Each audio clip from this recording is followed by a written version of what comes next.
Malgré l'annonce d'un effondrement du PIB français de 5,8% au premier trimestre, le CAC 40 a culminé vers les 4720 points en début de matinée, puis la descente s'est amorcée après l'absence de nouvelles annonces de la BCE, mettant ainsi un terme à la séquence haussière des 3 derniers jours. Le marché est également pénalisé par une prise de bénéfices à la veille d'un long week-end. Le CAC 40 termine à moins 2,12% vers les 4572 points. L'indice phare parisien affiche toutefois une hausse de 4,1% sur une semaine. Sur le front des valeurs, l'absence de déclaration en leur faveur de la part de l'institution financière européenne fait replonger les banques.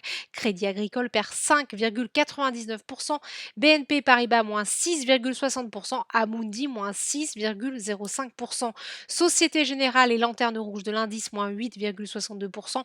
Le groupe chute surtout après la publication de ses résultats du premier trimestre, 326 millions d'euros de pertes, des résultats pénalisés par le plongeon des marchés en mars et par des provisions de plus de 550 millions d'euros pour faire face à la crise. Côté automobile, Renault rechute après 3 séances positives, moins 7,62%.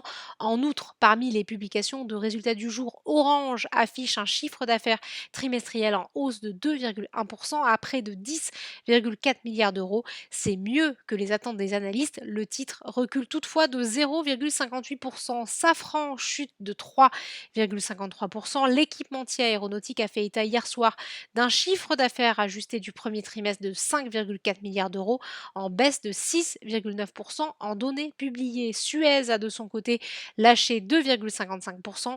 Le groupe a affiché au premier trimestre un chiffre d'affaires stable en dépit de la crise outre-Atlantique. Les bons résultats de Facebook n'ont pas permis au marché de démarrer dans le vert.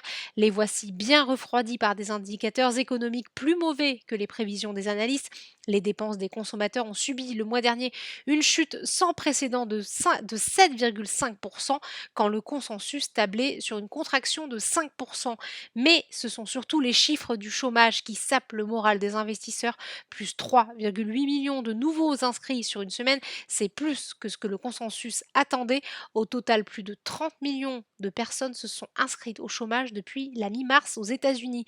Voilà, c'est tout pour ce soir. N'oubliez pas, toute l'actualité économique et financière est sur Boursorama. À lundi.